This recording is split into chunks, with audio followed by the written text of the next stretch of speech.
been a long day, I'm sure. We grew up very poor. My father was a bus driver and the usual seven children.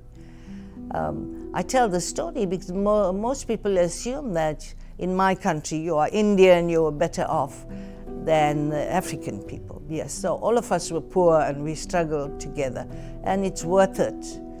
One's reward is worth it when you've helped someone who's helpless.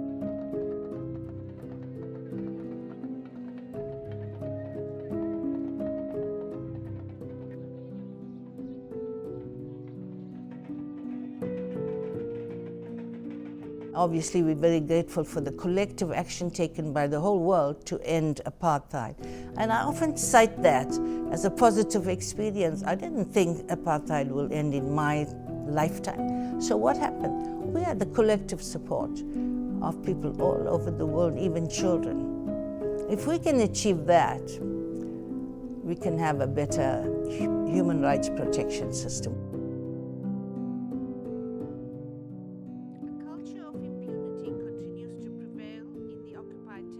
Working in the Rwanda tribunal was extremely difficult. It was a rural area. What are we doing? When we first went, there was no bank or supermarket, no postal addresses. I complained and complained about that until I started listening to the witnesses. And what am I complaining about when they've been through so much suffering? So this seemed to be that demonstration. From there, the demonstration started. We were informed, we spoke, and he got some people killed outside. But in that time, we know when the UN started, it was just a club for the states.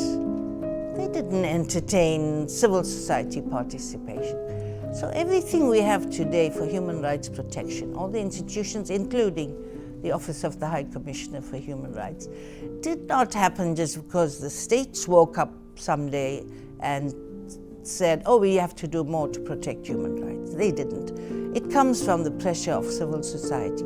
That's why I value these institutions, and that's why I feel we have a responsibility to make them work in line with the expectations of the people out there.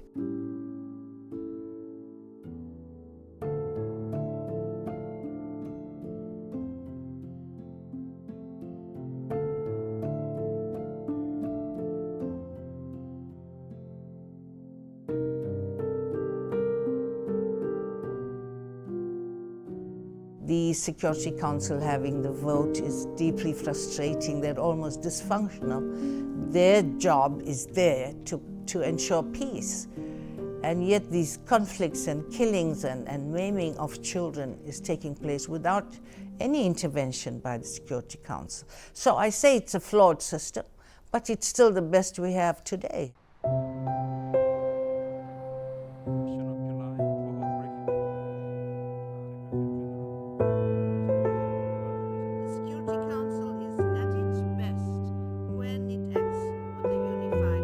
The statements made by the top politicians, which I refer to, it's all in our report. We look at those statements and they do amount to incitement to genocide.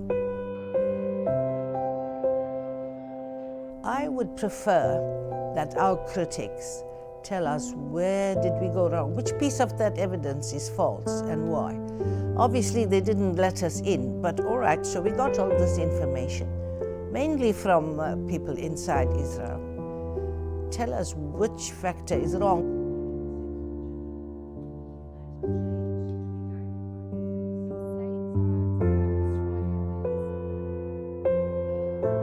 You see, the world told Israel very clearly where they were wrong and where they were falsifying the killing of those ambulance people, and then they buried the ambulance. So it was all false until it was discovered. And the cell phone of one of the people they killed, these are all humanitarian workers. That is what I would say is falsehood, and that they were exposed.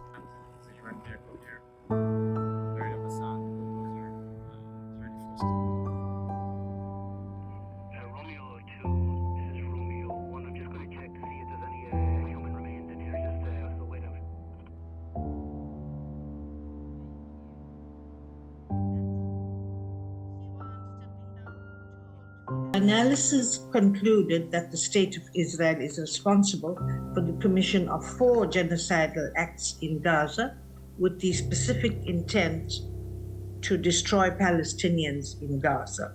We also found that the Israeli president, prime minister, and former defense minister have incited the commission of genocide. These findings remain fully valid and continue to serve as a cornerstone for the Commission's ongoing efforts to ensure accountability. We found that Israeli officials have demonstrated a clear and consistent intent to establish permanent military control over Gaza and to change its demographic composition. We remain deeply concerned over this issue, as the changes already made to land and borders have not been meaningfully reversed, despite the recent ceasefire. And statements by Israeli officials make it clear that objections of ethnic cleansing and establishment of settlements in the Gaza Strip remain firmly in place.